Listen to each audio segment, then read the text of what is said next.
허락하신 하나님의 말씀은 로마서 2장 17절로 29절까지 말씀입니다.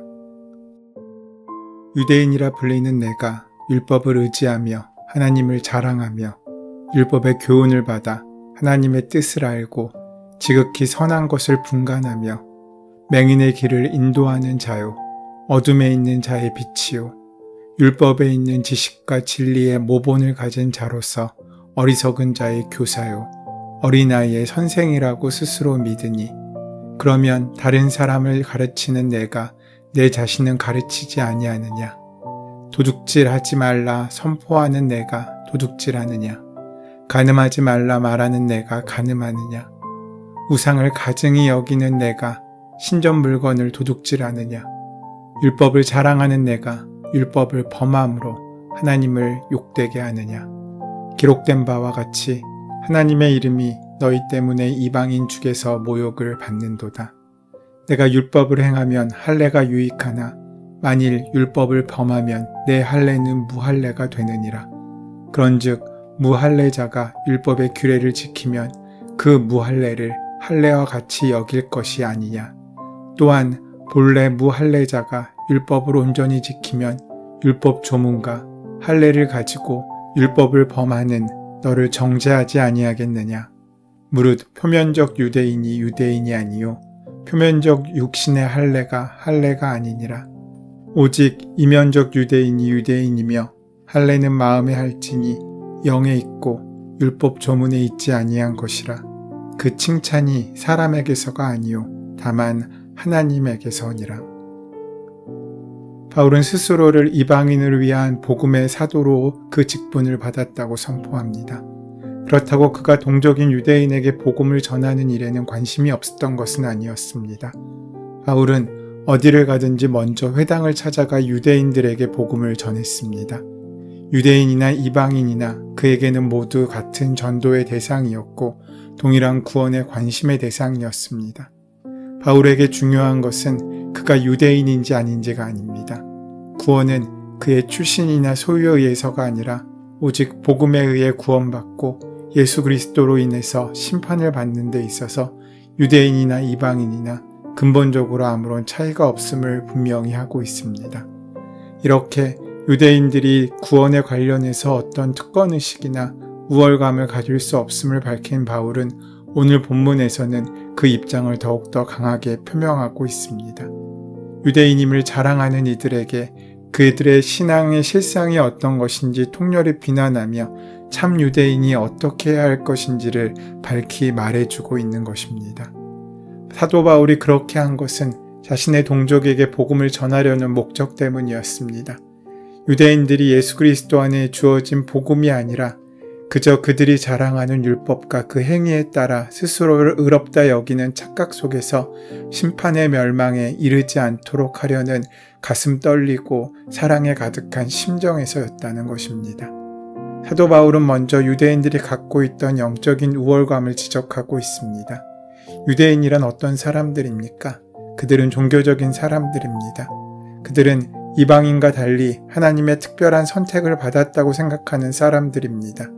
그런데 이 하나님의 특별한 선택을 받은 종교인, 종교 전문가들은 선과 악에 대한 판단 기준이 세상 사람들과는 다른 기준을 가지고 있는 사람들이었습니다. 어떻게 보면 역설적입니다. 그들은 자신이 원하는 대로 하나님을 변화시켜 자신의 의로움의 도구로 삼은 것입니다. 중요한 것은 내가 하나님께 선택받았다는 그 우월의식이었습니다. 선택받은 사람인 자신은 선하고 의롭다고 생각했습니다. 반면에 선택받지 못한 사람들은 악하고 죄인이라고 보았습니다.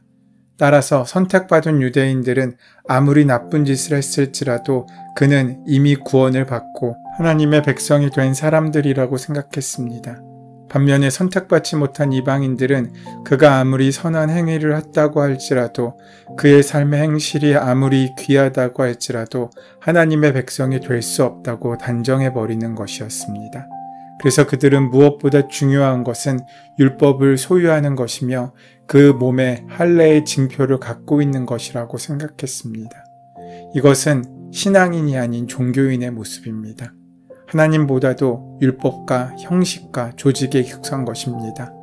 많은 종교인들은 하나님보다는 그가 속한 조직에 익숙합니다.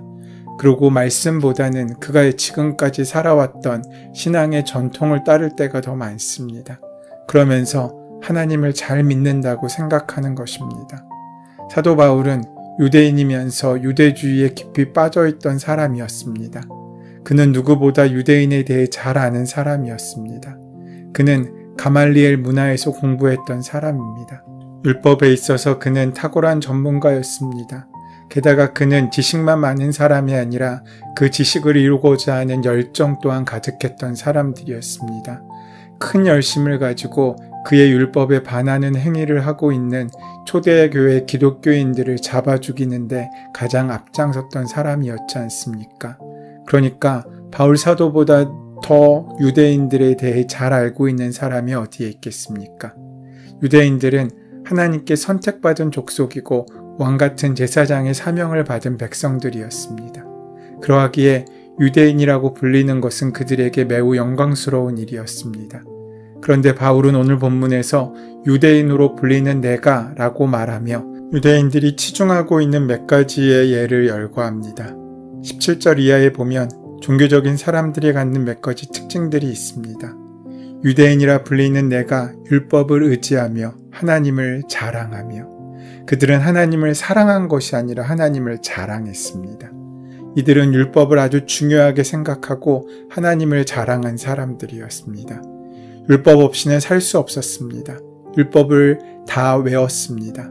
율법의 뜻이라면 너무나 예민하게 반응했습니다. 유대인들이 그렇게 한 것입니다. 십계명을 하나님이 주셨는데 그냥 하나님이 주신 것으로 받지 않고 너무나 세분화하게 생각하였습니다. 하나님께서 주신 안식일을 지키라는 십계명을 그들은 안식일에 하지 말아야 될 것과 해야 될 것이라는 세분화적인 규정을 삽입했습니다. 바느질 몇 번 하면 죄가 아니고 몇 번까지를 넘어서게 하면 죄가 된다고 생각한 것입니다. 글자를 한꺼번에 많이 읽으면 노동이고 따로따로 읽으면 노동이 아니라고 생각했습니다. 얼마까지 걸어가면 노동이 아니고 얼마 이상 걸어가면 죄라고 생각했습니다. 어떤 종류의 물건을 들을 때 얼마까지의 무게는 죄가 아니고 얼마 이상 무거운 것을 들으면 죄라고 생각한 것입니다. 이렇게까지 그들은 율법을 지키려고 했고 율법을 소유하려고 했습니다. 그래서 하나님이 주신 율법에 자신의 생각을 입혀놓은 것입니다. 이것이 마치 구원이라고 생각한 것입니다. 그래서 그들의 생활은 늘 피곤했을 것입니다. 그 율법을 지키기 위해서 말입니다. 뿐만 아니라 그들은 하나님을 자랑했습니다. 하나님이라면 더 이상 더 높은 가치가 없다고 생각했습니다. 그러나 그들이 정말 하나님을 사랑했는가 하는 것은 또 다른 차원의 문제입니다. 하나님을 자랑한다는 말엔 두 가지 의미가 있습니다. 정말로 하나님을 자랑하는 경우와 하나님을 이용하려는 것, 이 두 가지입니다. 그들은 하나님을 자랑했습니다. 하나님을 섬긴다고 생각했습니다. 그들은 금식을 하고 헌금과 11조를 내고 모든 종교 활동을 다함으로 하나님을 자랑했습니다. 그러나 이 사람들의 특징은 율법을 소유하려고 하고 하나님을 소유하려고 했다는 점입니다. 소유를 넘어 독점하려고 했습니다. 그들은 하나님은 무조건 내 편이라고 생각한 것입니다. 그래서 하나님을 자신의 소유물처럼 착각했습니다. 하나님을 자기만이 독점했다고 생각한 것입니다. 이 사람들이 종교인들입니다. 마치 이것은 내가 부유층이나 유명한 인사와 권력을 가진 사람들을 알고 친분을 유지하는 것과 같습니다. 괜히 그런 자신의 관계를 자랑하듯 들립니다. 자신이 그런 사람들을 안다는 것입니다. 그것이 자랑하고 있는 것입니다. 나는 하나님을 안다 라고 이야기하면서 내가 하나님을 소유하고 있다 라는 스스로의 교만을 드러내고 있는 것입니다. 그런 사람들을 가리켜 종교인이라고 합니다. 이런 사람들 때문에 하나님이 하나님께 접근을 쉽게 하지 못합니다. 그들은 종교라는 껍질을 뒤집어 쓰고 그 안에 숨어서 살고 있습니다. 이런 사람들의 두 번째 특징을 18절은 이렇게 말씀합니다. 율법의 교훈을 받아 하나님의 뜻을 알고 지극히 선한 것을 분간하며, 율법의 교훈대로 하나님의 뜻대로 그들은 지고의 선을 추구합니다. 이런 사람들일수록 얼마나 자신이 위대한지에 대해서 감격해합니다. 종교인들은 자신의 종교성에 감격합니다. 여러분, 처음으로 하나님께 헌신하고 봉사하고 헌금하였을 때 가장 놀라고 가장 기뻐하는 사람이 누군지 아십니까? 스스로가 먼저 가장 놀랍니다. 종교인들은 자신이 가장 훌륭하다고 생각합니다.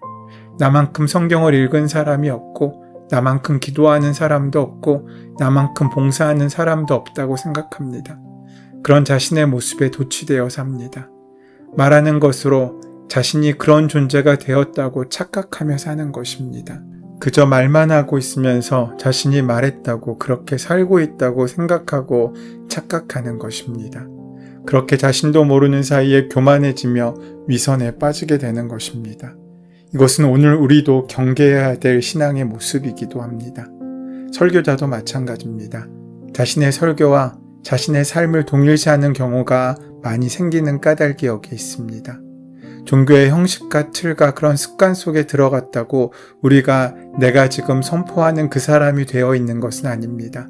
그 말씀을 믿고 그 말씀이 이끄시는 삶의 순종함으로 하나님의 통치가 우리 삶 가운데 온전히 드러나야 우리는 거룩해지고 하나님께서 원하시는 삶을 살 수 있게 되는 것입니다.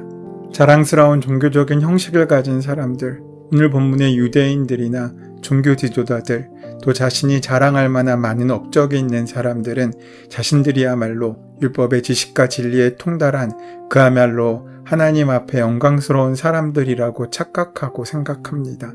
그래서 길 잃은 소경을 진리로 인도하는 사람이라고 스스로 생각합니다. 나는 어둠 속에서 방황하는 사람들의 빛이 되고 어리석은 사람들을 위한 교사이며 어린아이들의 선생이라고 스스로 생각합니다. 20절 말씀 마지막 부분에 무엇라 얘기합니까? 스스로 믿으니 라고 말하고 있습니다. 자기가 스스로 그렇게 생각하는 것입니다. 얼마나 어리석은 모습입니까? 정말 여러분이 어두움을 밝히는 빛이십니까? 소경을 인도하는 사람들입니까? 어리석고 무지몽매한 사람들에게 도를 깨우쳐주는 사람들입니까? 그런 것처럼 보입니까? 왜 그렇습니까? 물론 그들은 기도를 많이 합니다. 성경도 열심히 봅니다. 찬송도 하나님께 올려드립니다. 하지만 그러면서 스스로 착각에 빠지는 것입니다. 바울 사도는 유대인이라는 신분 그 자체가 그만한 영적인 우월성을 보장해주는 것이 아니라고 말합니다.